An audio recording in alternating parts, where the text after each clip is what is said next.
Although Whatcom and Stevens counties are the only two counties in the Northwest suffering invasion from yellow floating heart at this time, the fact these infestations are linked to ornamental hitchhikers puts other waterways at risk.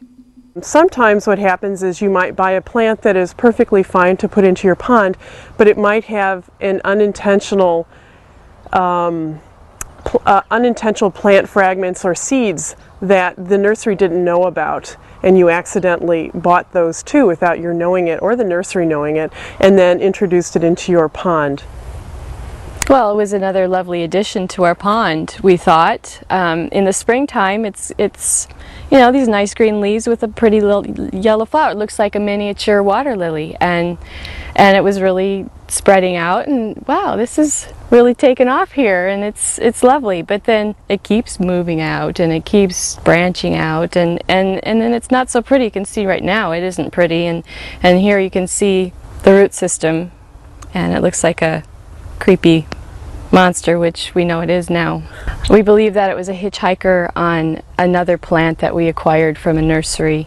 This was probably just attached to one of them and started to grow, and I didn't know that was a problem until I saw the pictures at the Noxious weed booth and said, oh, I have that, and we need to get rid of it.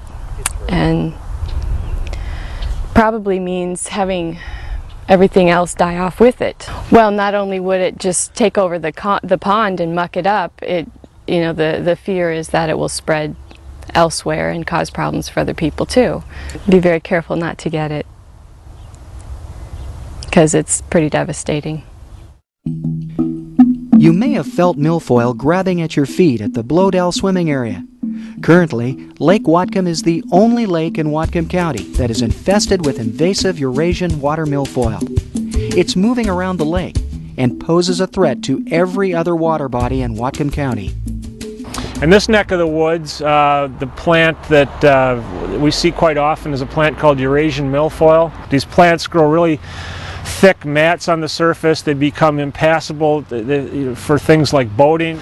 This is a beach we're on here. You know, there's a number of cases every year where people are swimming in these thick mats and become tangled up and actually drowned. When these plants come in, they grow a lot faster than most of our native plants, so they tend to shade them out. So you end up with these sterile wasteland type areas in a lake where you used to have nice diverse, you know, plant communities, diverse insect communities, and diverse fish communities. The plants in a lake like this are not only a threat to this lake, they're a threat to any other lake around here where someone might take a boat and go to. Parrot feather is a relative newcomer to Whatcom County, but it's arrived with a vengeance. It is present in most western Washington counties, and its effects are devastating. This is the parrot feather. It has a kind of a nice feathery top and doesn't look too nasty or dangerous from the surface here, but what it really creates is underneath here is a mat of interwoven stems and roots. All it takes to just a little piece of this to get an infestation of this going again. You could end up with a problem like this. It's killing off everything, including native species and everything else in the pond. We're still scratching our heads. It's really a mystery as to how it got here. I saw it come in. I didn't really know at that point know what it was and wasn't particularly worried about it. It probably multiplied in this 1 year, probably almost 20-fold from what it was, you know, in area or more. There isn't a real good solution for getting rid of it. It just chokes out everything. The fish can't get through here, and it's a real mess.